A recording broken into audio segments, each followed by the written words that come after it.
Hello, everyone, and welcome to the Wright Perspective. Be sure to like, share, and subscribe on any and every platform you use to engage with us. Today, we're going to recap and review the 2023 live-action remake of the 1989 Disney movie, The Little Mermaid. The story is loosely based on the 1837 fairy tale by the same name by Hans Christian Andersen. And the 2023 live-action remake stars Halle Bailey, Jonah Hauer-King, David Diggs, Awkwafina, Jacob Tremblay, Noma Dumezweni, Art Malik, Javier, Bardem, and Melissa McCarthy.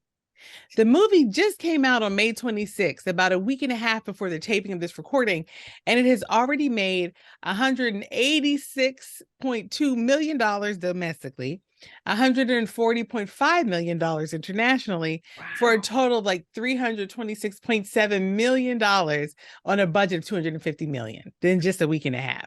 So they've already made their money back. Oh, they've already made their money back for sure. And there was something I was reading where like they expected more internationally to this point, but still is pacing really well domestically, obviously pacing really well domestically. And I just pulled up, just for the sake of comparison, like the original animated film from 89. That was also a box office success, and that the budget for that one was $40 million and the box office was $211.3 million. Wow. So for some, the legacy of this film, the casting, the budget of the film would be enough for this movie to be a classic. But today we will determine whether it is a classic from the right perspective. We'll do a recap, we'll discuss the movie, and then we'll take a vote using a voting symbol picked especially for this discussion. But we always start with intros. Kick us off, bro. I am Aubrey Wright. I'm the oldest. I'm Genia Wright. I'm the middle. Hello, I'm Brittany Wright, and I'm the youngest. And I just want to say, for those who like our audio our audio audience, that me and Brittany are wearing matching kimonos. Yes. And where did y'all even get kimonos? I really want to be the one to discuss this. Okay. Your sister, okay, she loves to buy two sizes of one thing when she's ordering it offline. And I always tell her, I know you're going to be able to fit the smaller size. I don't understand what's happening. Why do we keep doing this? But really what I've learned is that it's really just all a part of her plan to make sure that we have the same clothing. It's true. And so she'll go, oh, Brittany, I have this extra thing. Here, I'm going to send it to you. Yeah. Well, yeah. Brittany loves when we're hashtag twinsies. And so that's why I keep doing it. It's because that's not a direct quote. I remember how it all started. Yeah. Aubrey knows. Since we were younger, it's been a thing. Yeah. Mm-hmm. Hashtag polka dots. Because our dad was a clothing designer. Hair ballies. Yeah. What called? Hair ballies? Yes, hair ballies. Our hair would be to this. If both of us would have ponytails to the left and to the right. That's right. Both of us have two ponytails. That's right. This is terrible. But one of the funniest thoughts to me is Dad doing y'all hair. Like, that is hilarious to me. Because we had a very big, forceful dad, and my mom would do my sister's hair most of the time. But our mom was a teacher, and so she would have to go to work very early. She was a high school teacher, and so she would have to go to work very early. And so our dad would be getting me and Brittany ready for school. Yeah. And I'm gonna tell you, like, here's the thing, because y'all, when he was snatching y'all head up, it would be a situation where normally that amount of snatch would get a complaint for somebody else, right? But with Dad, y'all would just be sitting there like, maybe a single in pain. My edges still ain't right. They ain't never recovered from that childhood. But that hair was in place. It was in place. Looking at our edges saying, flats and Jetson boys. It looked flawless all day. That is all day. Yeah. Hair was in place. I'm shocked all day. And he never was, and he was so good at so many things. But he was never great at brush placement. Oh. Why are you brushing my whole nose and eyeball to get this edge out? Right here. As if the eyebrows were going It's like you're into brushing the my whole ponytail. face. Yeah. It's I like don't you're really, understand. that's not hair. I don't That's understand. not scalp hair. That's an eyebrow. It doesn't need to be brushed into this ponytail. Y'all never got in trouble. So that was the only time I got to see, a little torture. A little pain. I got to see a little bit. And what you forgot too, bro, is when we used to have the curl bangs. Because Daddy, that would be his situation, and we would get a relief from the edge brushing if we had the curl bangs, because then he would be using a brush to make sure that these curl bangs were curled. Oh man, listen. Was curled and banging. Anything he was doing, bangs. he was doing it tightly. Okay, including our hair, pigtails. Shout out tight. to Pink Rollers. Yes. Shout out. Don't know who developed them, with the but clips. shout out. Yes. Yeah, and he was a clothing designer, and so he would make our clothes, and they would match. Okay, I'm so happy you brought that up. Yeah. What was Daddy's signature? A big bow. I want to let you all know. Okay, Tim and I were looking at clothes yesterday on Instagram, and Tim was like, I love the big bow that's on this coat. I said, Tim, are you serious right now? And he was like, yes. I said, that lets me know we're supposed to be together forever. Our father spirit has obviously come upon you. It has come upon thee. Has come upon you. Thee. It has cometh upon thee. We are way in the weeds right now. We are. Sorry. There were bows on Little Mermaid's outfit. And we're back. Bring it back. Excellent. Excellent. Well, great segue, sis. Well, we need to pick a voting symbol. For those who are new to our podcast, we always pick a voting symbol, and we pick it. It's tailored to the content that we're actually reviewing, and we all, contribute to the thinking of what the voting symbol will be. I generally spend a ton of time really thinking about the symbolism in the movie and try to find a symbol that is really capturing the through line themes. Right. And takeaways for all of us. No. And then Aubrey picks symbols that are really quite explicit, and generally they are the iconic parts of the movie. And Brittany doesn't prepare at all, and just in the podcast brainstorms real time. And sometimes she actually comes up with stuff that's pretty good. Can't sometimes lie. I'm sorry. Tell the people the truth. Well, it's not often. But every time. Sometimes. Every idea I come up with. Sometimes every time. A winner. It's so good. Every time. That's why they listen to the podcast. They're like, oh, what's super awesome that Breen's coming up with? You're welcome. Don't worry about it. It's okay. Well, this is a perfect moment though for me to just give a little to have some transparency with you all, and also with the larger audience here. Oh man. So I have a newborn baby. I have a baby that was just born 2 weeks ago. And so my level of preparation for this podcast is actually imaginary. It's not real. It didn't happen. And so it was so minimal. And so I do have a voting symbol to recommend. And I didn't marinate the way that I normally like you normally would have. Yes. But the first one that came to mind for me, Skylar. That's my baby. The one that comes to mind for me is the Dingle Hopper. Okay. Now, so in the movie, I can never guess her. As much as I know her, what? I just wouldn't have thought of that.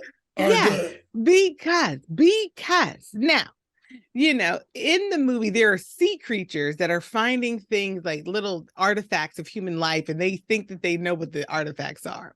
And so they are thinking there's a fork that they call a dingle hopper, and they think it's to groom hair. Okay. And I just think that is so interesting, because it really does kind of encapsulate the core misunderstanding in this movie. There are mer people having a misconception of of what human life is and what humanity is about. And the humans are having like there's just a mystery and a misperception of what life is like and the philosophy of the mer people. And so it's just this core disconnect, you know? And so I was thinking the dingle hopper is a great way to kind of like just symbolize the main thing that had to be overcome in this movie. And it was a lack of understanding. Well, Janaya, oh, that was your good. logic is sound. Yes. You done good. You done good. I like that. Thank you. Thank you. What did y'all come up with? Bro, did you come up with any? Sebastian the Crab. That's yeah. I like. And that's just from personal, you know, like that's what I associate most. Even it's funny, even more than Part of Your World, Under the Sea takes me to Little Mermaid. Such a good song. You know, and like it was one of those things where I know with us when we were kids, like Sebastian stole the show, you know. Oh, absolutely. I mean, like every time we watched it, you know, that's what we were. Couldn't wait for it. So good. Yeah, so that's a good one, bro. Yeah, because that one is also just about our nostalgia.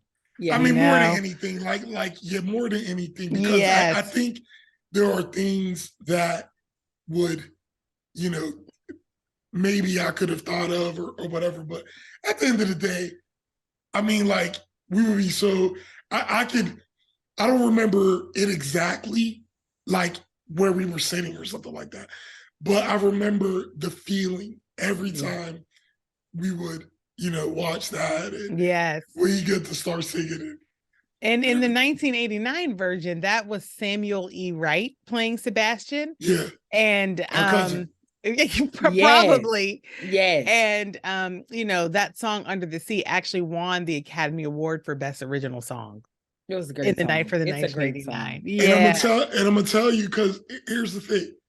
If it wasn't a children's movie, okay, like Kiss the Girl would be like a top 10 slow jam. Like yeah, if they had re-released it, I don't, maybe they did, but if they had re-released like a radio version, looking across the way, she don't got a lot to say. Okay, something about her. That song is smooth. It is. Oh, it is. Oh my gosh, I don't want to get us too deviated here, but there's I have some trivia about that song. Go ahead, get trivia. Let's just get the trivia out there. I'm scared. Yeah, well, you should be. Okay, because they tweaked the lyrics. She is. I think adulthood is learning that your childhood was a lie. Well, you know, one of the things, you know, we'll talk more about this, I'm sure, but you know, when you know the original movie the way that we do, you're watching the new one and you can't help but realize what has changed between the old one and the new one. And there were some changes though that you could potentially miss, even a person that's really savvy on the first movie. And that it was some tweaks to some of the lyrics. Did y'all notice that some of the lyrics got tweaked for some of our songs we know really well? I do feel like I maybe suspected it, but I did not look into it, and I didn't really, because I was still just excited that the song was still in the movie. Yes, well, let me tell you. And then again, when there's a tweak like that, you wonder, like, was this with intention, or is this just because it was a new performer riffing or something? You know, well, there was some intention, because with both songs, Kiss the Girl and with Poor Unfortunate Souls, they had to update them both to be more in alignment with the times. So, for example, in Kiss the Girl, the song used to say, "It's possible she wants you to. There is one way to ask her," right? And in the new one, they changed it to, "It's possible she wants you to use your words, boy, and ask her." And the point of it was to make sure that consent is an active part of the scene, that he isn't just going after her without her permission, you know? And then they also changed it from, It don't take a word, not a single word. They change the language to if the time is right and the time is tonight. You know, which I appreciate these tweaks.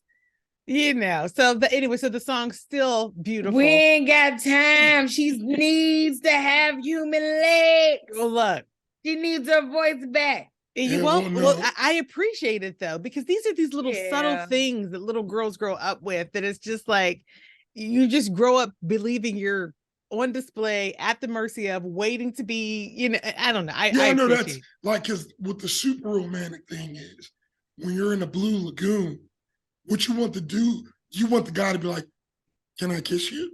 That is sexy. You're right. Yeah, I think if it's done well, yeah, it is.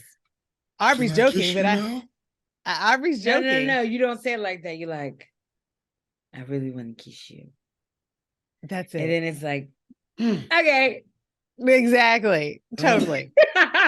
And then the revision to Poor Unfortunate Soul, there were some lines that might make young girls somehow feel like they shouldn't speak out of turn, you know? And so in the original song, they removed that whole verse where she was talking about body language, you know, and she talks about, when she talks about it's a man, the woman who holds her tongue gets the man, you know, they took that whole verse out. Which again, I appreciate these little things that, because they are everywhere, you know, they become a part of the female psyche for little girls. So anyway, I appreciate these edits. Yeah. So anyway, so sorry, that was a little trivia for us on these songs. Yeah, I'm sure glad they fixed it. Yeah, I appreciate the updates. I'm glad. Because what about you and voting? We have been doing romance wrong for a few thousand years. So I am glad. See, you joking, bro. But we out here in these streets in an anti-woman society. I'm about to say, okay. Right, so let us a patriarchal world out here. We may have to revisit that. Just a tinge, a smidgen. Okay. Sis, did you think of any what voting symbols come to mind for you? There are so many. Okay. Water. Fish. Boats. Brittany, did you just say water? She did. It's also unfortunate. That thing that King Triton holds. Brittany, I'm just gonna have to cut you off here. I don't know. A trident. A trident. Yes, that. There's Brittany, so many. Brittany. I have more. That little furry dog. Okay. There's nothing little about that dog. The seagull. The giant furry dog. The seagull. But really, the one thing that came to my mind though was the unfortunate souls. Because I just really feel like that, and I know that seems like what? But the little shriveled up soul. Pretty random. And because it's just like it represents this, what many people are, which is unhappy with their circumstance. And so they just want so badly to have something else. Stuff right now. Yeah. They just want so badly to have something else that you are forgetting all of the beauty that's in front of you. So go to some witch that has two as her BFFs. And people just will sacrifice whatever to try to sacrifice whatever. She's like, every day. So you're saying the poor unfortunate soul. Yeah. I thought you were talking about after she planted them. Yeah. I thought you were talking about the ones in the garden. That's what I'm talking about. Yeah, she's talking about the little shriveled up. That is a really morbid part of the movie. Yes. That is a terror. That is. Some of these people have been there for 15 years. Yeah, exactly. And think about it though. Think about it. Because how often do you talk to there's like a drunk person on the street telling you, don't end up like me. Like, you know, you're just having these random interactions with someone. Okay? This is a happy movie. Is it though, bro? All right. Bro. Oh, look, we're out of time for voting symbol selection. Bro. Oh, look, we're out of time. We're out of time for voting symbol. Janai said we're out of time and she's talking. So, all right, so what are we going to do? What are we going to pick? We could do the Dingle Hopper. All right, Dingle Hopper. Let's go. Y'all go with Dingle Hopper? Okay, great. Although I think water is awesome. It's definitely not. Okay, so we'll go with Dingle Hopper. Where would mermaids go? There was no water. She didn't say the ocean. At or a the wave. end, She's just like water. Yeah. at the end of this discussion, the Little Mermaid 2023 live action remake must get not 0, not 1, not 2, but 3 dingle hoppers in order for it to be considered a classic from the Wright perspective. And it's So just why do we saying have to Jingle watch the Hopper. original if we're only talking about? We're talking about both of them. Well, 'Cause we're voting on the new one. That's what I thought. We're But we're just voting on the new integrating one, right? Conversation. That's what we did because Okay, with West Side all right. Story, we watched them both, but we only voted on the new one. All right, let's go. Oh, we did? But That's my because- memory. Well, I that's thought this because was we a had combo already did platter. West Side. We had already did the original West Side Story. We did. Okay. We had already voted on that one. Okay. Is that what it was? Yeah. But I mean, I think that's fine. If I was just making sure. No, I it's mean, good the that we ro- clarified this. But yeah, Yeah. that would be my recommendation because I mean they're so different. It's like it's not like a part 1, 2, 3. These are the same movie, just redone. Well, So it'd be hard to vote changes- on them together. That changes things. Okay. They both have. Yeah. I'm picking up what you drop. Is that And They both Mermaid. have one. exactly? And they Well, had let's- sand. Let's get Forgot into about that. Let's get into our recap. So, again, normally I write up a nice recap. I didn't do that. So I'm just going to try to talk through quickly the general gist of the movie. That's fine. I would invite Aubrey, Brittany, y'all hop in, but I'm just going to go from the noodle. Okay, just mean, right off the top I could do it here. in 2 seconds. It's an unhappy mermaid. She wants to be a human. Then she becomes one. And then Ursula's a hater. And then actually by the end, it all works out. We're Okay, done. listen, I'm going to do the recap. That wasn't too Yeah. bad. This is all off the rails right now. Okay, so Great. Oh, So no. So we Mhm. always, spoiler alert, we do a recap because our content is generally old. And it's really important for us to do a recap this time because again, we're comparing a movie that's been old. We're going to end up discussing the original and the remake. So we got to kind of talk through what the remake is so we can get to those nuances. But yeah, bro, take it all right. away. So anyway, this opens up with a boat, a sailboat, and what? It's a ship. It's a It's a ship. ship. Is that what was funny? That I called it a boat?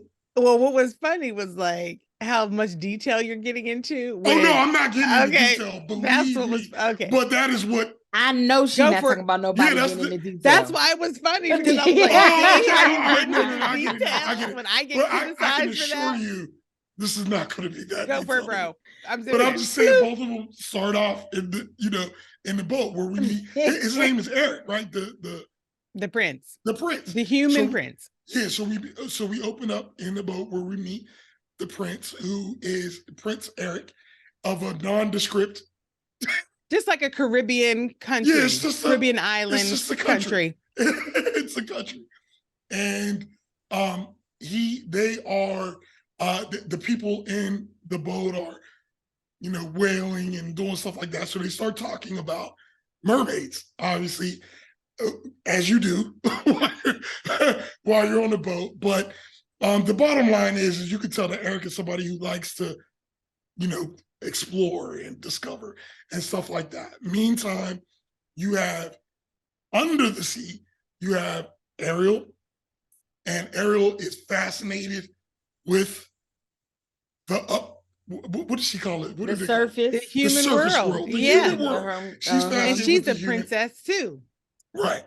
And obviously her father has a lot of problems getting with her going to the surface and stuff like that because her mom was killed by somebody on the surface, which is interesting. That's the interesting about human nature we could talk about too. Is like your first experience just imprints on you, And obviously there's dangers up there. I mean, her father's not all the way wrong, but she wants to be able to explore.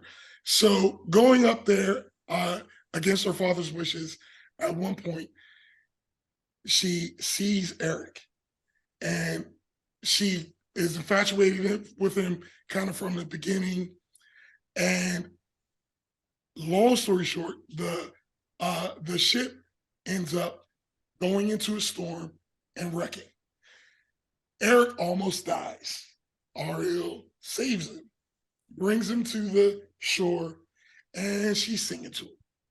And actually, apparently, they didn't get into too many details, but I guess in the remake, the singing has some type of it's a siren song. Yeah, it's a siren so song. It saves him. The singing itself saves him. Yeah, it saves him. It saves him. And so obviously this woman that when he's coming to, she disappears, but he just has this image of this woman who saved him. And so he's spending all the kingdom's resources, not all the kingdom's resources, he's spending a lot of resources searching this. It's not a big island, but he's determined to find this woman who saved his life. Meanwhile, Ariel is, in love with the guy, or very infatuated. Her father finds out she went up there. He goes crazy and smashes a bunch of her stuff that she was saving from her service. Her excursions. Yeah, her excursions where she looks in all the sunken ships and all that kind of stuff to find things from the surface world. So her father basically wrecks that place, wrecks her little statue of Eric, which, can I just say that's one part in the movie I liked, that she got the statue to the cave as opposed to Flounder. It's like, how did that even happen? Anyway, so. How dare you question the logic of an animated cartoon? That always bothered me. From the 80s. Because she was this little, and he was like, look, I brought it in. It's like, how? Anyway. So we don't know his workout routine. True that. We don't know. We don't know what he's capable of, or who he knows. We don't know. You don't know? But anyway, so she's obviously really distraught, and what's her name? The octopus lady is escaping. Ursula. God. So anyway, her aunt, Ursula, had been banished from the kingdom apparently 15 years ago, and finds out that Ariel is pining for the surface life. So she sends her little minions to say, look, I got somebody who can probably help. Ariel's desperate, so she goes. And in this deal, Ursula says, I can make you human for 3 days. You have to get a kiss of true love by sunset on the 3rd day, but you got to do it without your voice. Ariel agrees, and she goes to, basically she's washed up, or washes herself up on the island. She's brought to the kingdom. Eric is very nice, takes her out on a nice little excursion. They fall in love, almost kiss, but they don't kiss. Now, Ursula realizes this is getting too close. Like, this is too close for comfort. They almost kissed in the Blue Lagoon. Because they're in love. They're in love. So what she does is puts a spell on herself to be not only a person who, looks age appropriate and all that kind of stuff for Eric, but also she now has Ariel's voice. So she's able to use the powers of the voice to seduce Eric into marrying her that day, basically. Or they didn't do the wedding in the new one. It was going to be like an announcement. Yeah, it was an engagement. Or whatever, like an engagement thing. But they were going to do that day. Some of Ariel's friends from the sea find out. Mm-hmm. They try to stop it. And they actually do stop it. And Ariel gets her voice back because the talisman that Ursula was holding her voice in gets broken along the way. Voice goes back to Ariel. She can now explain what's happening, and they're actually about to have a kiss of true love. But the sun sets right before they kiss. So close. So now it's too late. Ursula reverts to her true form, grabs Ariel, goes to the bottom of the sea, because Ariel is now reverted back to being a mermaid, right? Mm-hmm. So when she gets down to her cave, the father is there. The king is there. Ariel's father is there and confronts Ursula. He tries to fight Ursula a little bit, but they made the deal. So apparently once the deal is made in this world, it can't be broken by magic. It's just the deal is the deal. So he offers her his trident because that's what she wanted. And the trident apparently has the power. And so once she has the trident, she actually destroys the king. And in this process, Eric has jumped into the water with some harpoons to try to fight Ursula. Why he only brought one harpoon when he had more, I don't know. But that's what happened. He brought one harpoon, left the rest of it in the little. I guess he was just going to go back and re-up. But it's anyway, a lot happening. It's a lot happening. I'm trying to save my mer girlfriend. Yeah, it's a lot going on. From a giant octopus. Yeah, from a giant octopus. A squid. Squid. Yeah, it's a lot going on. So much happening. So anyway, this obviously angers Ursula, who grows huge. And one of the wrecked ships from the bottom of the sea gets up, in all the commotion that Ursula's making, it resurfaces. And Ariel's able to steer that into Ursula to kill her. The father comes back to life. After a little bit of time, he actually transforms Ariel to a human. She marries Eric, and now we kind of see them going out to explore and a new union of humans and mer people at the end of the movie. Fair enough? Excellent. Beautiful. Right. Great recap, excellent, bro. Yeah. That was excellent. That was very good. It reminded me of what I forgot. I felt this. It's important to say they opened in the ship because that's how, Yeah, how she fell in love with it. Yeah, him. that's what I'm saying. Yeah. Well, I love that, bro. And in the way that you went through it is a perfect kind of foundation for us to hop in to discuss this movie, but also to really talk about some of the things that are different with the original and this one. And so I'll throw out a couple. So there are some that are highlighted in this article I found. It's on time.com, and it's like 10 ways the new Little Mermaid is different from the original animated movie. But there are a couple they don't reference too. The first one that I think is worth a discussion is the relationship between Ursula and the Sea King. Yeah. Because in the original, Ursula was just the sea witch that was just evil. Okay. And in this remake, they have given her a relationship to the king. And so it was that they are brother and sister, and she is estranged from the family because obviously she ain't been up to no good ever. Okay. Now, how a squid is a sibling with, don't understand, with a mer person, I don't know. You're committing the same fallacy you just scolded me. We don't have exactly, but we don't have to question any of that. Okay. And so it's a sibling bitterness.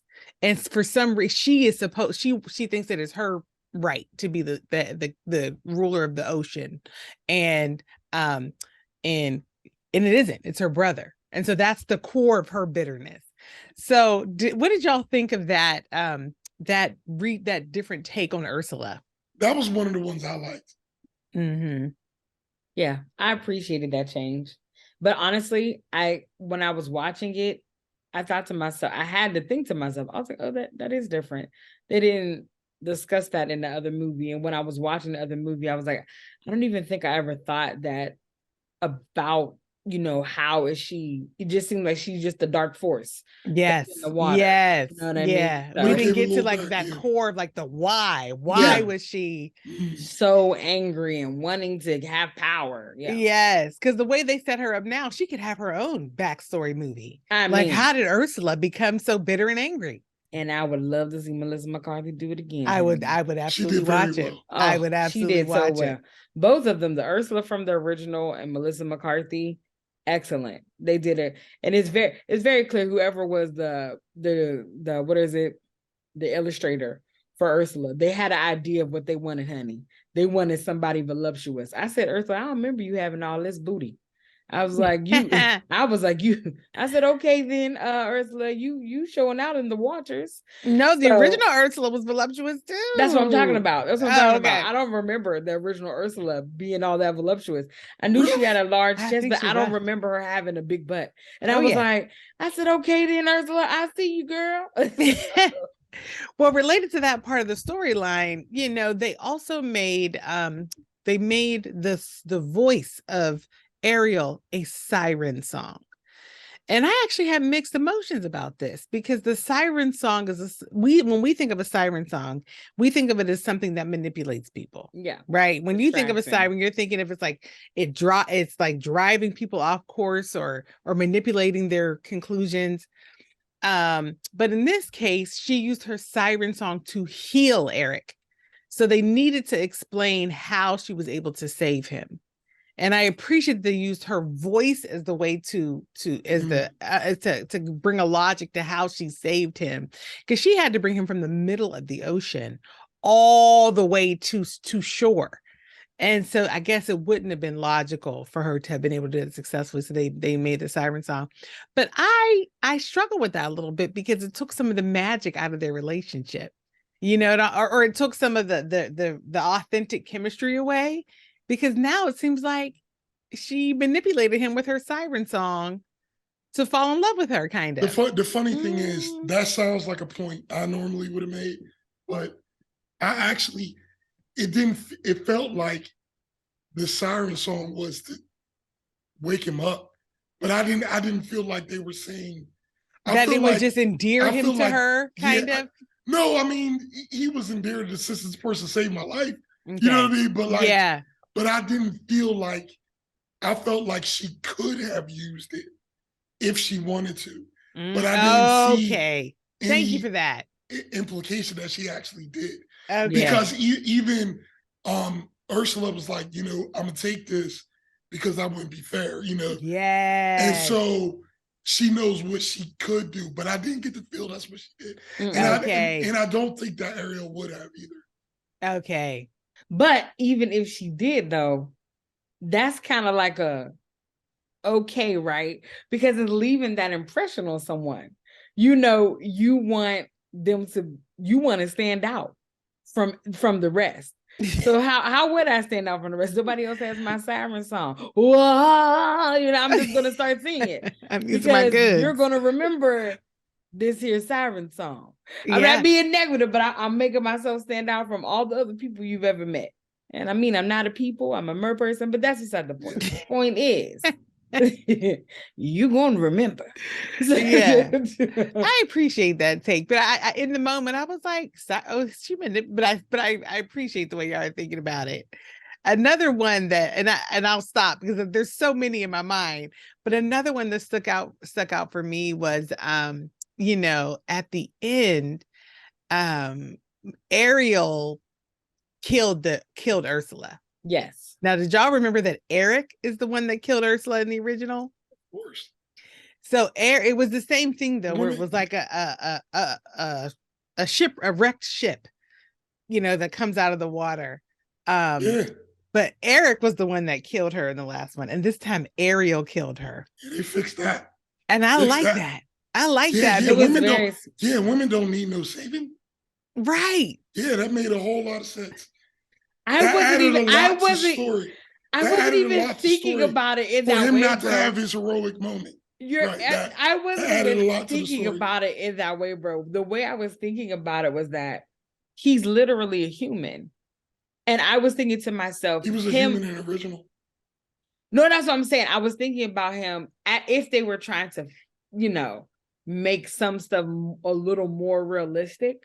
I was thinking to myself, would he have been able to withstand what was happening in terms of him getting on the ship, being able to get to the, what is the thing called? The wheel, the I don't know what that thing is called. Yeah, steering wheel. The steering wheel on the ship. Mm-hmm. I was thinking to myself, him being able to get there. This is a movie with a 300-foot octopus lady, mermaids, and talking crabs, and you're talking about that was my only Well, thinking. for me, That was my for me- only thinking. But I promise you, I did not think to myself at all about her being the one to save him or anything like that. I wasn't even thinking that. I was like, oh, okay, well, that makes sense because he's human. Him needing to hold on to something, him being overtaken by the waves is more likely than Ariel being overtaken by the waves because she's in the waves all the time. It's So true. that's the only thing that I was It's her thinking. I turf. didn't think anything else. And that's also her aunt. So she's like, and it's time for you to go. And so That's the Yeah. piece that for those me, are the stars that I started thinking about. that was the piece for me since the last thing you said there, which was like, to me, it added a depth because it wasn't just a bad guy that got killed. It was her saying, you know what, she killed her aunt. She killed her. Like it made the triumph even greater that they had put that familial relationship. Well, it was just when I sat down to watch this movie, I knew for a fact. I didn't know what was going to happen, but I knew Eric wasn't going to be a hero at the end of this movie. I knew that. You think he's not a hero? He is not the hero. He's not one of the in the original movie. It was great. She saved him. He saved her. But now if they're remaking a movie, if there was a male protagonist doing something heroic, he ain't gonna be doing it in a remake. You could guarantee that. Just wow, bro. I'm struggling with that, with what you just said. That's what happened. You're saying there's no space for male heroes in the movie, like if it historically had a male hero, that society just wouldn't allow that to happen? I'm saying there was nothing added to the story by taking away the part where Eric kills Ursula. Nothing. Yes, it was, because she has now killed her aunt. She killed her aunt who had killed her father. She avenged her father's death. It wasn't just, let's just kill the bad guy. She was killing the person that had just killed her father, who was also her aunt. Yes. That added something. That to me added layers. Yeah, because I wasn't thinking, but I see where you're coming from, bro. Because in the original, King Triton had got turned into a scrub. He didn't get killed. He got turned into an unfortunate soul. Yeah, but he was killed in this one.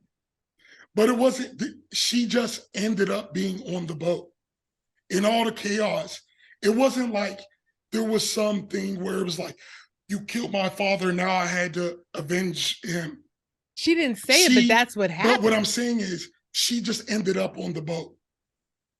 So she was there, she saw, and she steered the boat. She had an opportunity. She had an opportunity. And what I'm saying is it could have easily been the exact same thing with Eric. But it wouldn't have had the depth. It would have just been killing the bad guy. I'm just saying, the purpose of this was, she don't need no man saving her. She's gonna save herself. That was the message.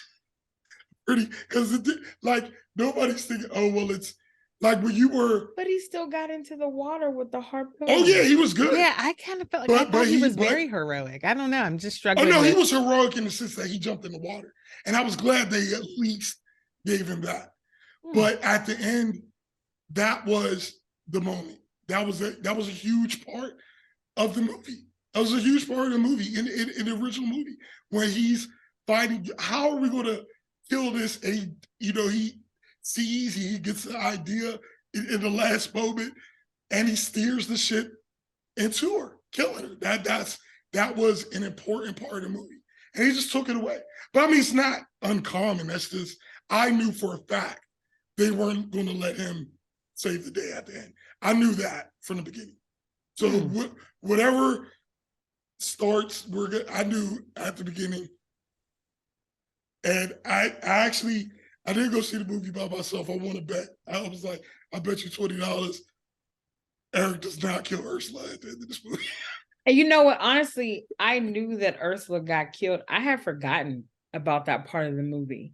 And it was funny when I was watching the original. If anyone would ask me and they'd be like, well, what's your favorite Disney movie? I'm like, oh my gosh, Little Mermaid. and I was watching it and I was like, oh, I don't remember a lot of stuff about this movie as much as I thought I did. And so when Eric killed her in the cartoon, I was like, Oh yeah, I forgot about that. I wasn't, and so it wasn't when she did it in the movie, in the more realistic movie. I didn't even think about any comparison. My brain was just watching that movie, and I was like, "Oh, it makes more." When I was comparing it to, I was like, "Oh, well, it makes more sense. She's a fish, and that boat could tip over, or whatever the case may be. And while a human may struggle, a fish would fare better." Now, the only thing that I did think was like, okay, girl, you is like moving real fast on that ship with no legs to get to that steering wheel.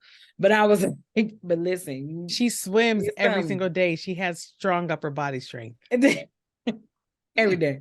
She does. She swims 100% of the time. It's with no, you know, but I will say, bro, I see what you're saying. And I can understand that sentiment. I think one thing that is odd, though, a lot of these Disney movies are really focused towards little girls and how we're supposed to be and what we're supposed to do. And so while that might be true that it's like, oh, he's not going to be the knight in shining armor anymore, in just that moment. But I think that there's just this, they're trying to fix as much as they can some of the trauma or some of the messaging is the better word that has been given to young women over the years that has been harmful. And so even in the cartoon, when I was watching it, right, everyone that was desirable was not, no one was plus size. Everyone that was undesirable or evil were plus size or servants. And they did not, and some of them did not look nice. The one lady, her teeth was doing this. I was like, what is happening right now? And so when you're a kid and you're watching it, you're not thinking about that. But what is that really doing to your psyche? If it's everywhere, if it's constant. And it's just common.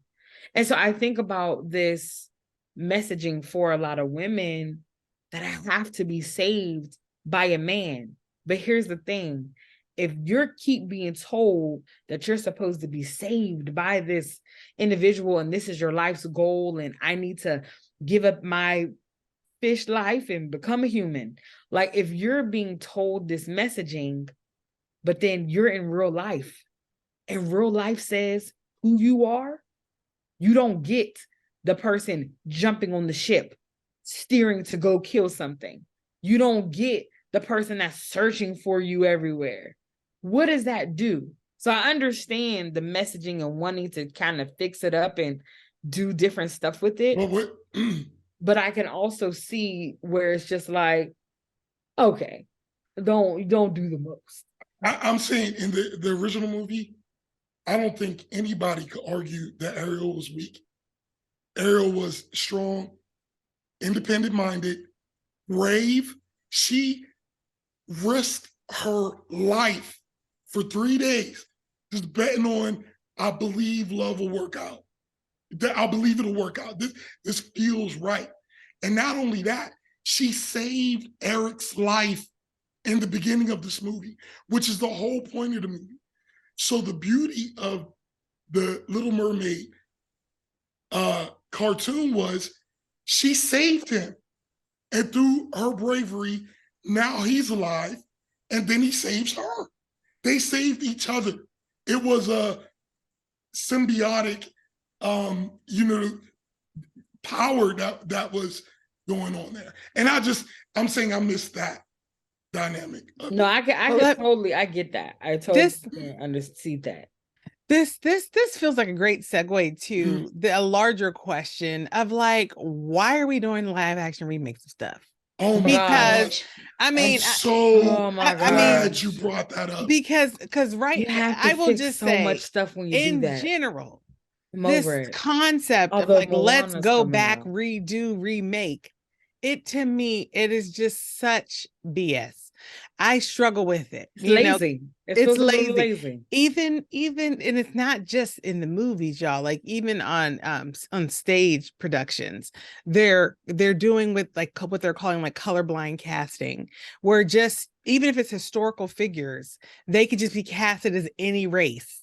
You know, and it's like I think for me, it's like on some level, I'm like, okay, I see how it helps from a representation perspective. It's like, okay, now we see more diversity, and it's diversity in lots of ways. But the story itself, if you're telling a white story and you just make it a racially diverse cast, you haven't actually brought something new into the conversation. So I just want to tell y'all right now, I am just not a fan of this. I just feel like it is time to just elevate new content.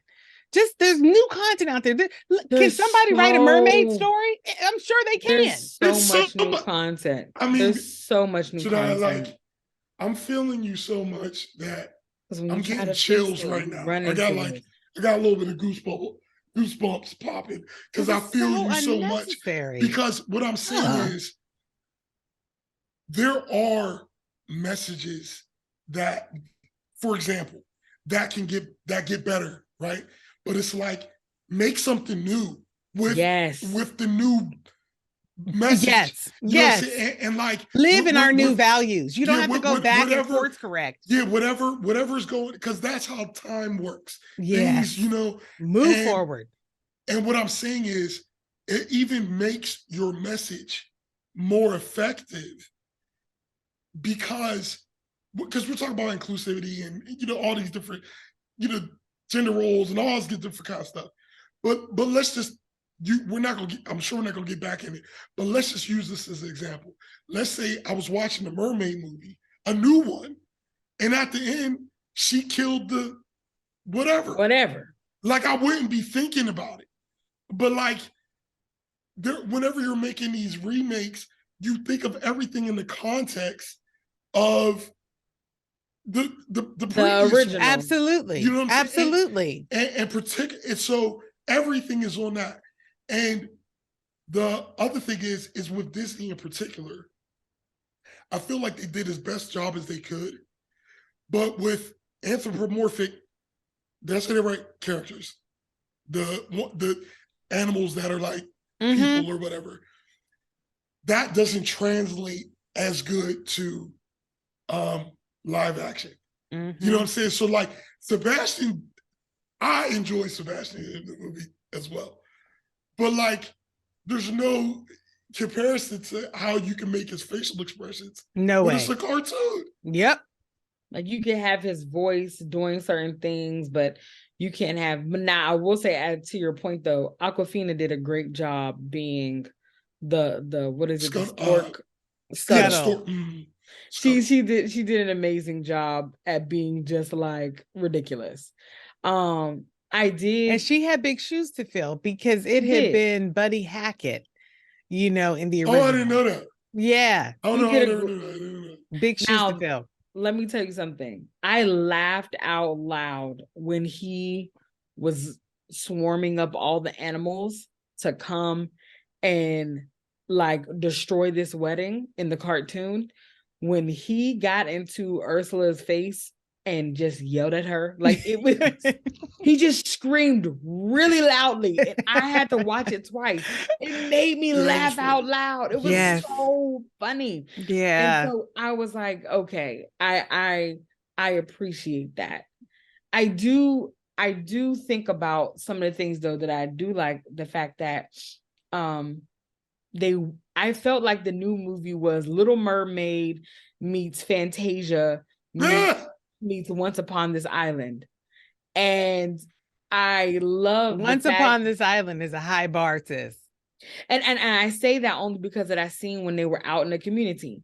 And it looked like a true island. Oh, I see what It you're looked saying. like an island. Yeah, they was That was good extended it shit. out sand to and community waters. in both situations. Yeah, I it was appreciate that. sand and waters and cliffs and people outside selling and all the selling their goods, and and of course they had a bit of they had to have a random dancing where everybody knew the same dance, and then, to have that. But I mean, if somebody popped on Cha Cha Slide, I mean, listen, we would know it. Absolutely. We would know it. Mhm. Okay. And so I like how they added that in. And I see, this is the other part, you guys. I had forgotten about Ariel doing that with the carriage. When I was watching the cartoon, I was like, oh, this was in the cartoon too. Mhm. It was almost as if the newer movie had to make me do a callback to the old movie. I didn't realize how much I just didn't remember. But what I did remember was the songs. I did remember Kiss the Girl. I did remember Under the Sea. I remember these parts. And something our cousin Alexis really made a point about when we were talking about it. She was like, they didn't do the scene with the chef. I hate that they didn't have that with the chef. Thank you. I felt like they replaced Let's talk about that. this for people that might not know. Okay. In the cartoon, there's a song called Les Poissons, and it is the chef on the island making dinner, and the purpose it serves in the original animation is to show humanity eating seafood. Okay, and Sebastian almost gets cooked and eaten, but obviously he gets out of it. But that is the only scene where you actually really understand why the mer people are afraid of the humans. And that's in the original. And in the new one, it's not in there at all. There's no time at which you see like humanity. Well, you do a little bit. But the painting on the wall. Now that's a good point, sis. They did have bro. You're right, sis. They did have that painting on the wall of dead fish, of fish hanging from hooks. Go ahead, bro. No, I'm just saying, in the new one, the reason why they are forbidden from going to the surface is because his wife got killed. That was in the old one too. I didn't hear that in the old one. I was waiting. Really? Am I misremembering that? Yeah, that didn't happen in the old one. They just weren't supposed to go up there because the humans they eat fish. Yeah, and so it's like, and so I'm saying, I projected that onto the old one. See what I mean? That's exactly what was happening. Like I was watching the new one, and then I watched old one. I was like, oh, that didn't happen. It was so it was a weird feeling that I was having. Like, and I don't know what's true anymore. Well, that's a good addition. That's a good addition that they made then. They needed to clear it up. Before it was just stay away because the humans will get you. Yes. This is now the father having an additional layer of they killed your mama. Okay, to that point about the dad. That's good. The bringing him up. Did you all notice how in the real one they just kept calling him the Sea King and they never called him King Triton? Now they called him King Triton and the Sea King in the cartoon, but I watched the live action one twice, and I was like, they never call him King Triton. Why aren't they calling him King Triton? And I didn't look it up, but when I did talk to one of our cousins, she said that King Triton is like a Marvel character maybe or something like that. And I was like, oh, it's probably a licensing issue, something like that in my mind, because I was just like, why are we not calling him King Triton at all? They made it very clear to continue to call him the Sea King. That's so interesting. Odd to me. And I don't even know if you noticed that was what was happening. Didn't. I was just like, they keep calling him the Sea King. I was like, what? Why aren't we calling him King Triton? I don't understand. What? So, and I noticed. But I think the point is that a remake, it's always going to be in context of the original. You know what I'm saying? So it's like you can, and I'm gonna tell you, the theater I was in, they had a good time. Okay, like people clapped after she sang "Part of Your World." I couldn't believe it. They actually clapped.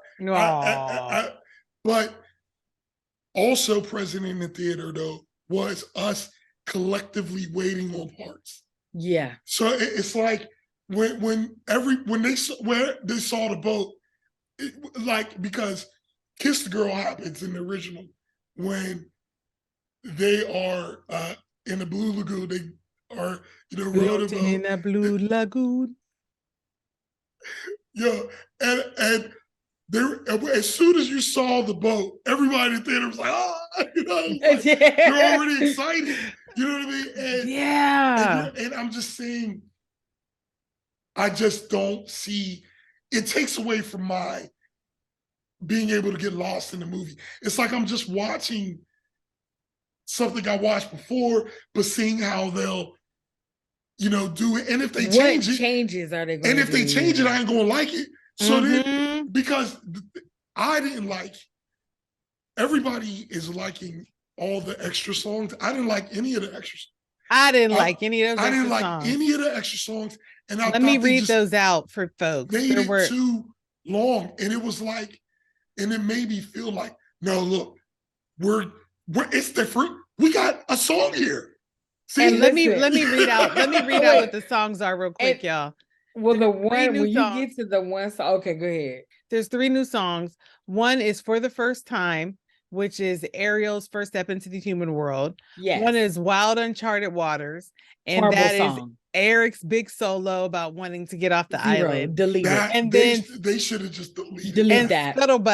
Scuttlebutt was the seagull and the crab rapping to each other, and all of these were by Lin-Manuel Miranda. I was just about to say, so when I heard Scuttlebutt song, I was laughing and I saw his name come up in the credits. I was like, that's where Scuttlebutt came from. Yeah. I was like, we were watching Hamilton. Yeah. And so it's just like, I will say this, I enjoyed Scuttlebutt, but the only reason why I enjoyed it because I think Awkwafina is funny.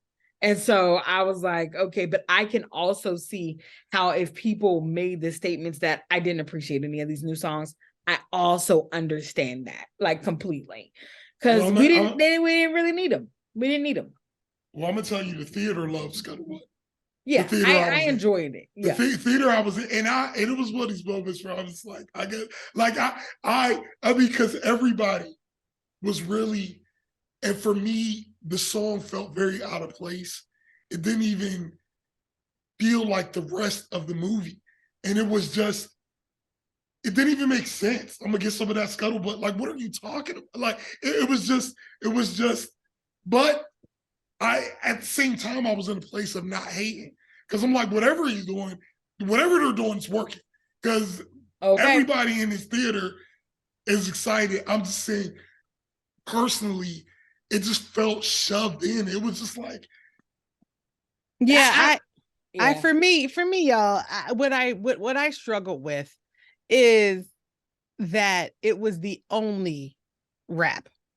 If they had brought a general diversity to the kind of music in the overall movie, I can see, then it wouldn't have stuck out so much. Like if they had maybe done, let's do a jazzy song, let's do a tango. Yeah. I don't know. Yeah, like when they were in the if they had somehow they had changed up the music enough that we were getting surprised by musical genre over and over, it wouldn't have felt so out of place.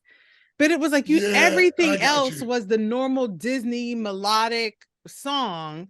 And then you have that rap. I was just like, y'all really, it just felt like it was trying too much. I think there was a way that they could have set it up to feel a little less out of place. But I could have lived without all 3 of those songs. Yeah, and I like, but they are great singers. And maybe we should talk about that. Maybe let's talk about. I was just about to say what I couldn't live without was Halle Bailey did a great job.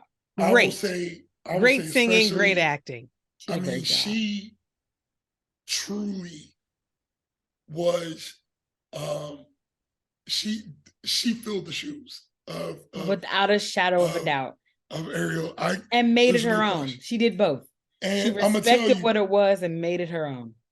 And I'm gonna tell you, I was a little concerned that, and okay, I'm with Janaya about just anybody can play anything. That's just, it's not my jam. Okay, it's just not my jam. But what I will say, since they did it that way, it let me not think about any of the controversy that people was talking about going into. Because it was such a big thing that people were talking about when it was Janelle, I don't know if you know you're on mute, but you're on mute. But The baby is crying in the background. Go. So Cool. I was just We saving can't myself even- some. Y'all You can't can't hear hear it? her. Okay, great. It's 'Cause probably doing the noise. I was filter. just saving myself something to edit out later. It was just that. We'll track let of you the know thing. if it starts. Okay. I think all of this should be left in the podcast, by the way. Okay. Yeah, because I also feel like And the baby's in good. If we're gonna leave it in, then I want to explain that the baby's in good hands, y'all. The baby is with my partner and my doula outside in the So living yeah, I room. was just She about to don't got a say. partner or a Lying. The baby is watching TV. with an iPad. Right. Like, I forgot what we was talking about. No, you were Well, just. Oh, go ahead. sis. I was just gonna say, bro, you were just talking about, like, you were saying in general, you agree with this sentiment of like, Yeah. I agree with the sentiment of. is it Like, helpful to just cast to anybody as anything? Anybody. That's not really my jam. But because of how they did it, because like coming up to it, everybody was arguing as people always argue about everything. Oh, she's this, she that.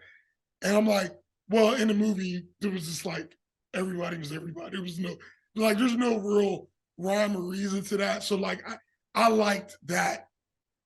I would have preferred that to just, trying to like maybe race swap one person or something like that. I prefer them just to be like, look, it's just a smorgasbord. And I agree with Like that, we bro. everywhere. We all Yeah. know. Don't nobody know. No, we don't know. Yeah, what's nobody happening. know what's going on. We don't We're in a- Even accents within one family. Right. Yeah. We're in the middle of Everybody. someplace. You just look how you look when We're you come out. someplace. Exactly. Because when those mer people were coming out the water, I said, well, look at that. That's right. That- Yeah. Okay. Yeah. Yeah. They were like, we're gonna, diversify. But can I also say, before we move on, this is another thing about translating something to realism is that, like, when I'm looking at Sebastian, first of all, I eat crabs. So Sebastian just looked like food to me for the whole movie. And I guess it's just me. Oh my You know what I mean? But like, I'm saying it was hard for me to get lost in Sure. him because and honestly, and I'm gonna be honest with you, Ariel's tail reminded me of the sardine Shut up. package. All right. I think I need to edit that I out so that you don't lose all, but No, I'm saying I'm talking about the colors. I'm cracking up. I'm just agree with talking you. about the colors. But bro, can I Yeah. just say, bro, what you're saying, like, this is what James was saying. So James saw the live action before he saw the original. Oh, So that's we went interesting. and saw the live action, That's and then it was after it was over. He was in this feeling of like, oh, that was so great, and I couldn't understand why he felt like that. And I was like, when you compare it to the original, your mind is shocked to Channel 9. And he was like, "Why did I never saw the original?" And I was like, "Okay, this first of all puts our relationship in peril. But second, we have to rectify this immediately." Like what? Totally. So he saw the second one, the original second, and he really what he was saying, bro, is what you were saying, which is that when it is animated, there is a whimsy that you get.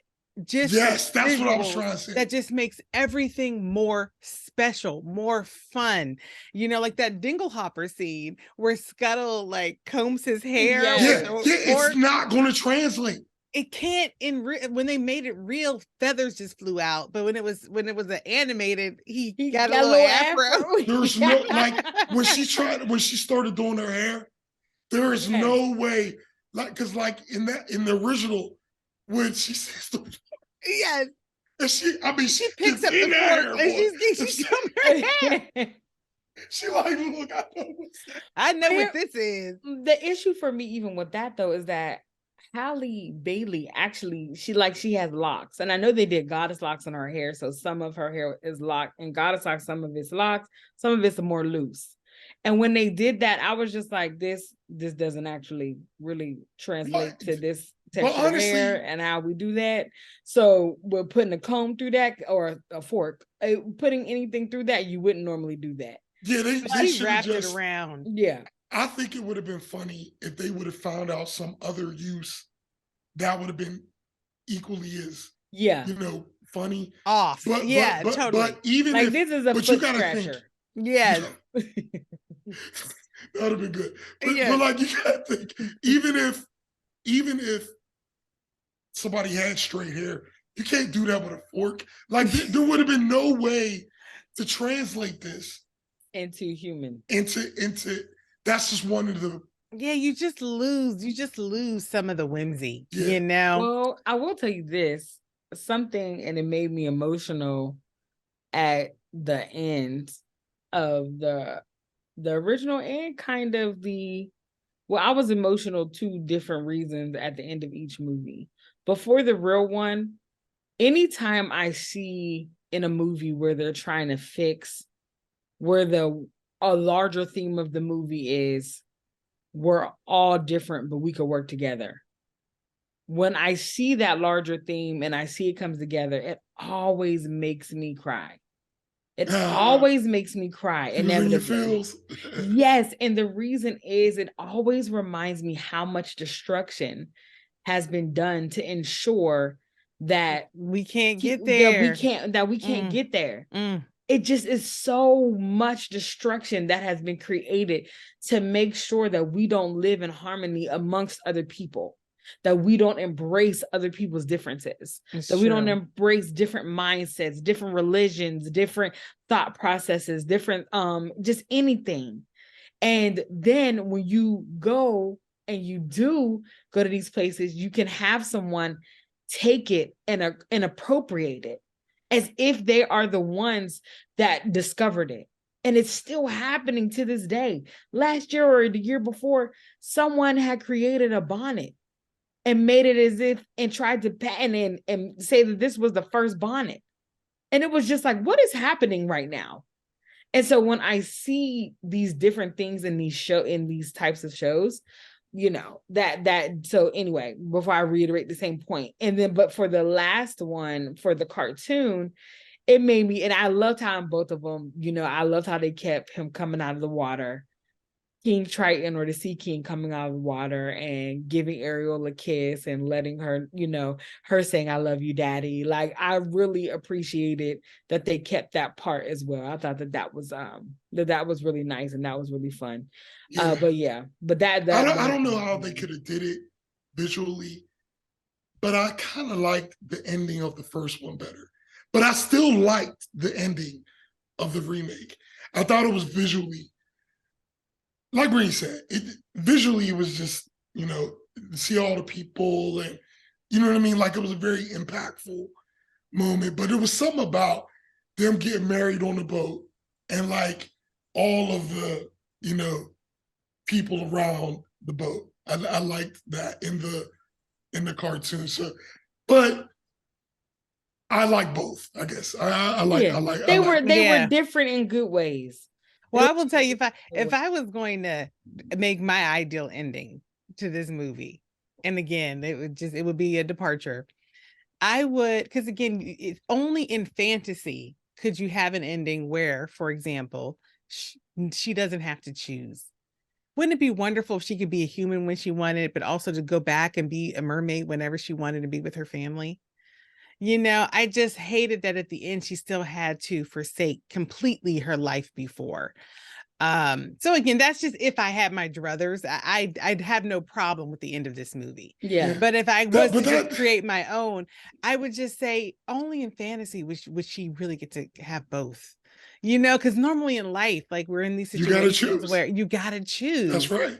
And it would have been so fantastical for her to have been able to, for the father's solution to be, when you want to be on land. But then that would, like, for me, it would truly be the world's uniting. But I'm saying it would take away from, she loved him. Like, that is the power of this love. You know what I mean? Like, I'm leaving everything behind. And I think that is a part of, like, what the impact is. Yeah. Because it's like, if you could go back whenever you want and you never got to worry about drowning, what did you really, you didn't give up anything, you just gained. You didn't. So I'm just saying, yeah, that would take away from Yeah, I see what you're saying. You know, I will say like there is a Little Mermaid 2, and I found out about it too late to try to coerce the two I of you into never knew watching that. it. I Yeah, would've I never watched it. it either. I wonder No. what it could. Never It must have been one watched of the direct to DVD. Yeah, I think it was a video. VHS. It was a video, and it was in 2000. And Oh, yeah, I think it was in 2000. My notes are again prep sketch. Prep was sketch on this. The Little Mermaid 2 is called Return to the Sea. Okay. It's the Little Mermaid 2 Return to the Sea. And they actually do have the original cast. Like it's Samuel E. Wright again as Sebastian, it's Jodie Benson as Ariel.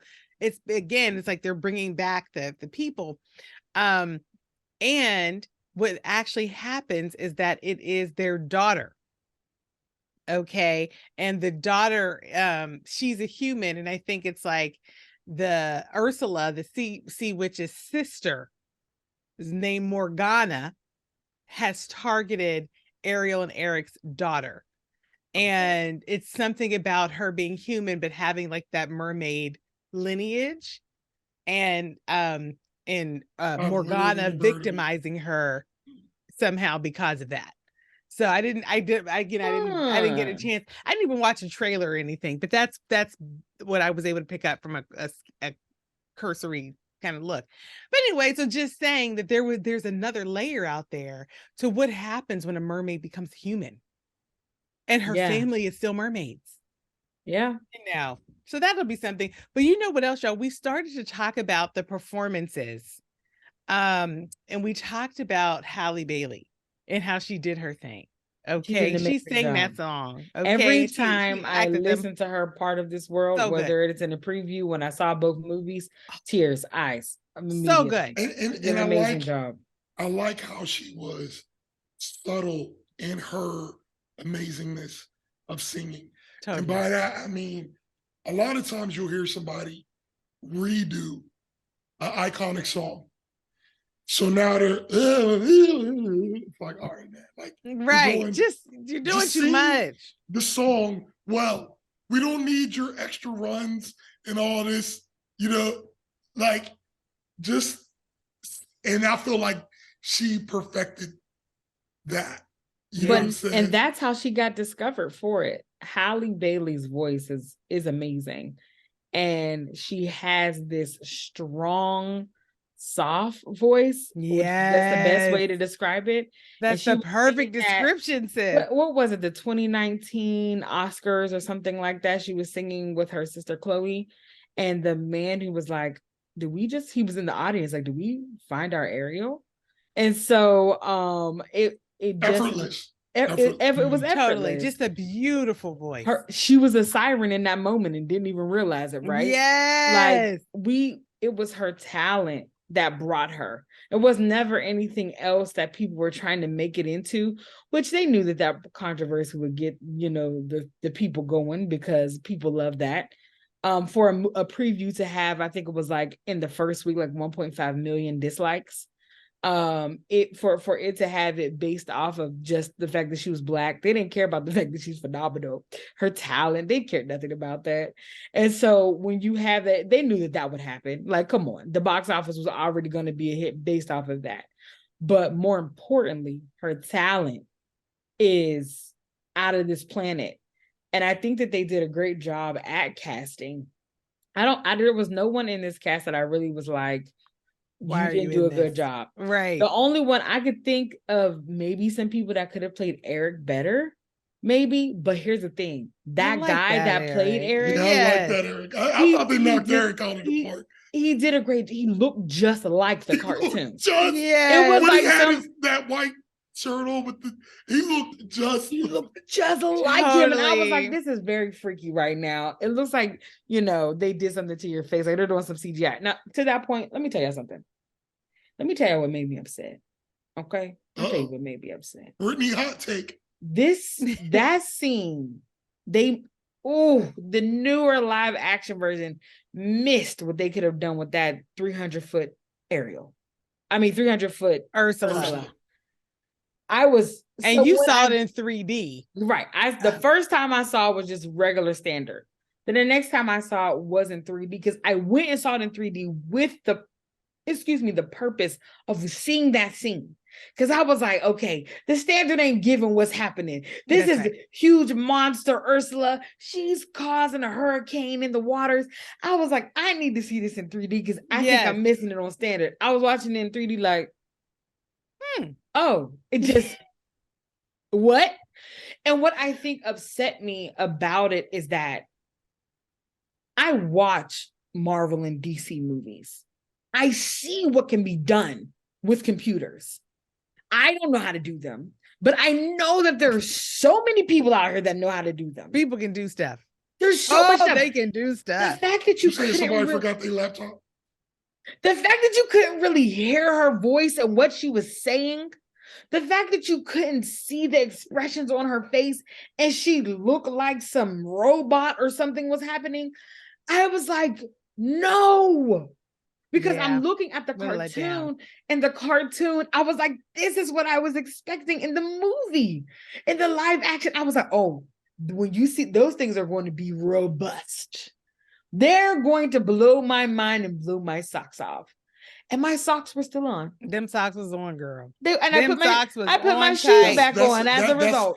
That's another problem. I was so frustrated. Mine did not get my mind. I'm just channel saying 7, 8, or 9. Listen, I'm just saying, Brittany. I'm just saying, Brittany. That is another thing when we're talking about translating into real, because it's like you have these scenes that were drawn, so they have a certain enormity to them that would be very it would be difficult to duplicate that feeling in a live action situation, man. But to Brittany's point, in these Marvel movies, they do some stuff. Oh no, I 100%. But I'm saying but it is also true that there's stuff you just can't do in reality that you can do in a cartoon. And I'm not even saying I'm not saying it's impossible. Right. I'm just saying it would have had to be something pretty special. For me to have the impact that it had, it would have had to be very special. Because when I think about what's the movie, bro, the one that when he goes into the middle universe or something, and it's just like a bunch of mirrors and like the worlds are upside down. You mean Alice in Wonderland? No. Okay. I can't think of it know right. it. Not Ant-Man, because I've only seen like one Ant-Man movie. It's a Marvel movie? It's a Marvel, and it's the guy that has the cape. Doctor Strange? Doctor Strange. Okay. And when Doctor Strange goes into like the parallel universes. Yeah.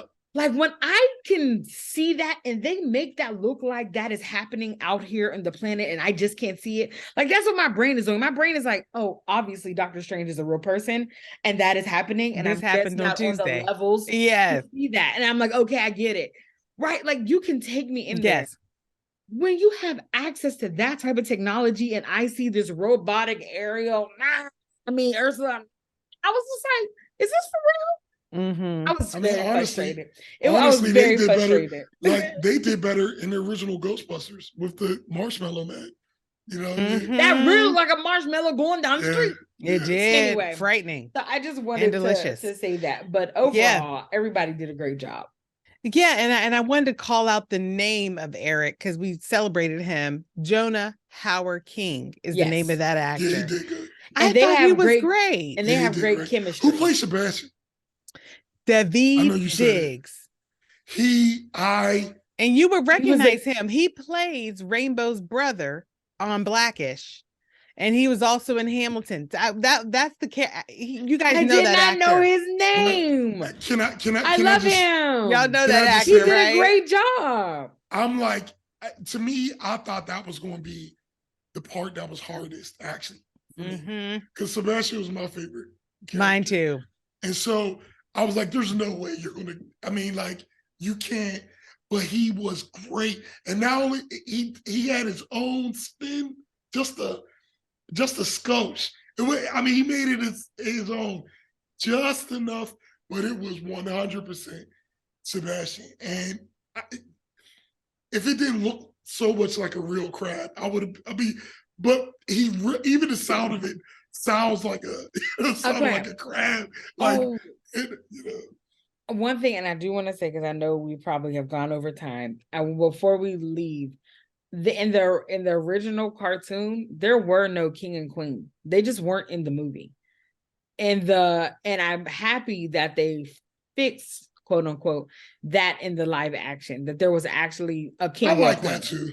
And because there was no mention of them. It was just like Prince Eric and the man that is whatever he's called for him, his butler, I guess. I don't know. It was just them in the movie. And I was just like, that part was better. Where are his parents? Yeah. And I like that actress. Her name is Noma Dumezweni, who played the queen.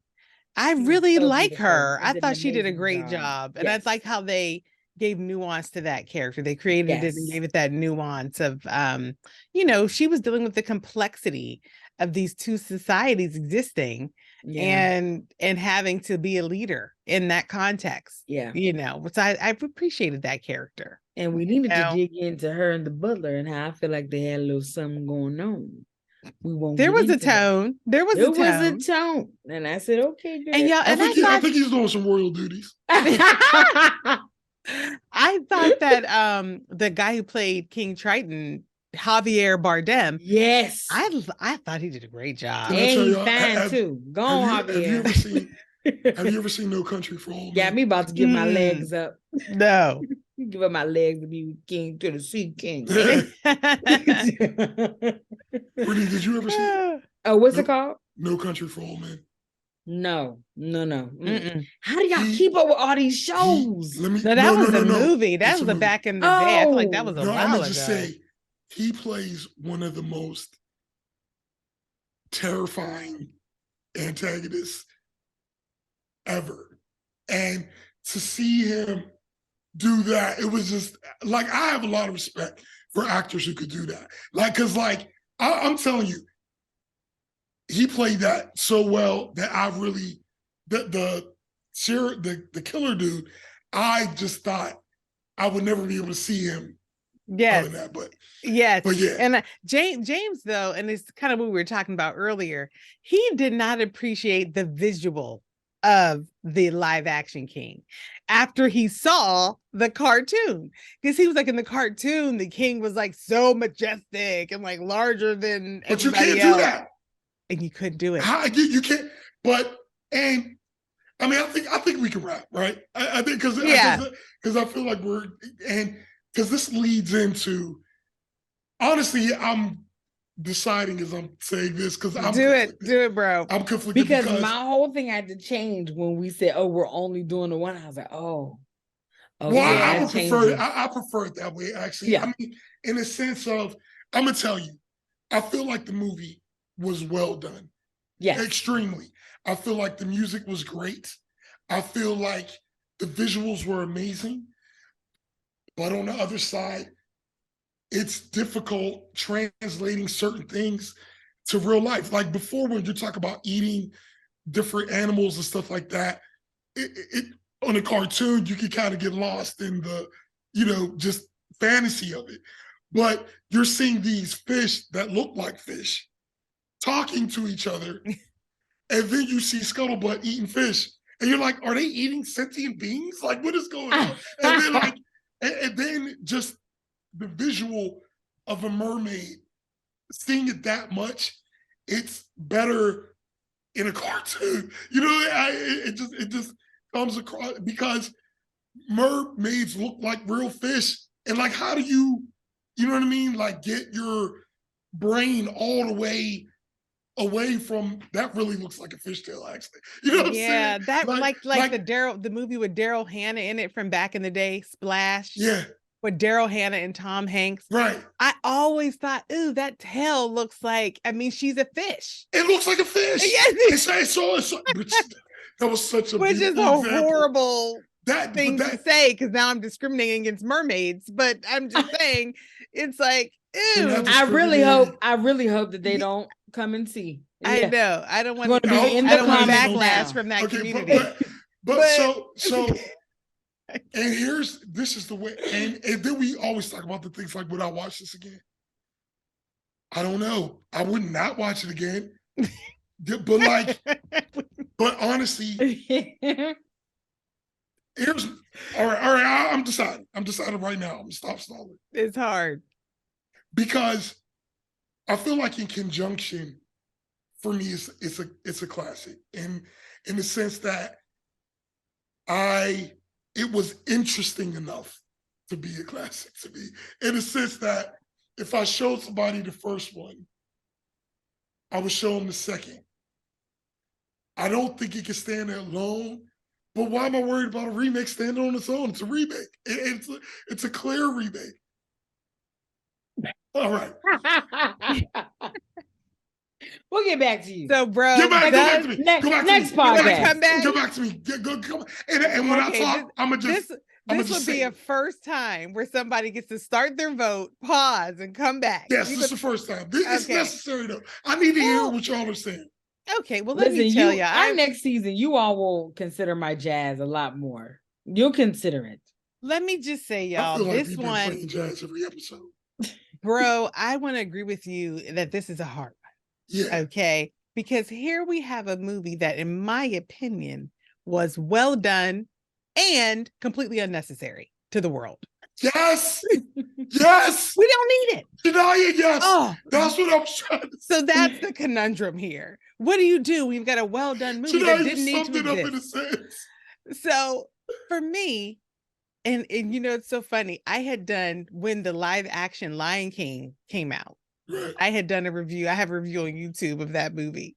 And what I said in that movie is, let young people now have the new Lion King and don't show them the other one. Gotcha. Just let the new Lion King be their Lion King. Let the live action be theirs. And what I actually said in the recap was, in that review was, you don't need two versions of this movie in your soul. And I feel exactly the same way about this one. My soul is complete with the animated version. I don't need this other version. And it doesn't mean that it's not great, because it is, but I don't need it. And so for me, it's not a classic. Now, I also think, though, that my little baby daughter, which one would I show her? You know, I don't think I'd be in a situation where I would show my daughter both, you know, or not with an intention. You know, if she grew up with the live action version as her version of the Little Mermaid, that would be fine. That would be fine. But I personally don't need the second one. And it doesn't mean that, Halle Bailey, come on, girlfriend. I'm now a super fan. I already liked her, but now I love her. Let me just go ahead and put it out there. I started following her on everything. Yeah. She's excellent. Every single actor, well done. Melissa McCarthy, I was already obsessed with. And now to add her singing and her performance. It's so well. There was no one else that could have played this role as well. Nobody. Mm-mm. So great casting, you know, and again, I'm even going to forgive it for those unnecessary songs that they added. But again, if I had not seen the first one and I only saw the second one, only the rap probably would have felt out of place. The other two probably would have been fine. So in conclusion, and this is hard, it is hard because I like The Little Mermaid. The live action remake is not a classic for me, but it's still a top-notch movie. You know, as I listen to the both of you just talk about this, something that comes to mind is that I don't feel like there are a lot of things being made in recent years that are actually classics. I feel like they are being made in the moment, and which is great, and we're enjoying them. But 20 years from now, are we talking about, this shook the industry? Because I remember wanting to go to the movies all the time. Like when we were younger, we used to call. That's where we at. What age we at? Okay. 412-824-4424. And sit and listen to every movie every Showcase time. Cinemas East. And dear God, if you missed it, you had to start. You had to listen to the whole thing again. That's exactly right. So true. I can't. And so I think something is happening now where there is even like an accessibility issue. Yes. I don't have to watch it because I could just wait for it to come on Prime. I can wait for it to come on Disney Channel. Everything is just different. And so I say that to say, I think this is where a movie like Little Mermaid is not even allowed to thrive. You're not allowed to thrive because there's so much out there that it's almost as if even if you were going to be a classic, it don't matter because we're on to the next thing. We don't marinate in it. We're not too much content. It's so much content. And so anyway, with that, I think about this and I just go, I enjoyed it. I saw it twice and each time I was awake. And I just really need to put that out there because something is happening in my elderly age of 37 where I'm falling asleep in movies and watching them. And so I am like, wow, I'm like, I have really enjoyed this. Halle Bailey did such an amazing job. And the representation meant so much to the Black community. But with that being said, is this something where I just believe is going to go down in history? No, I don't. I think we're about to have a great moment in time, but not anything else. And that's not an indictment on anybody's performance. It's not. It's an amazing job. We get Halle Bailey from this. Yes. That's what this movie accomplished. It put her through the stratosphere. Yes, because she's been known to a lot of people. If you've been watching Grownish or you've seen her career flourish from YouTube onto her and her sister having albums, you've seen her do different things. But putting her into her sister, when they were kids, they were little children. But for you to be where you are now, where now you are you were always a pop star, but it's movies do something else to you, especially a Disney movie, and now you're a Disney princess. Yeah. So it is hard for me to say this is not a classic. It's very hard, and I don't think that was any of the actors' faults. My issue becomes the director's faults. When I can see things like that monster Ursula and me going to see it and go, what? Right. For when those moments are lost, it is not any of the actors or actresses. Everybody did even the extras. Everybody did an amazing job. Every dancer, every singer, the chorus, all of that. Everybody did an amazing job. But they kind of let it down. They kind of let me down when it came to some of the technical parts of it, and it makes me sad. So it's not a classic. It does not get my my dingle hopper. Yeah, I meant to say that too. Doesn't get my dingle hopper. Bro, I'm glad to hear. Bring us down the home stretch. Yeah, I'm glad to hear from y'all because we're all on the same page, and it's back in the day, you would make a movie good. And if the movie was good, it would make money and it would even make some points. Now it's like they make movies to make points and money.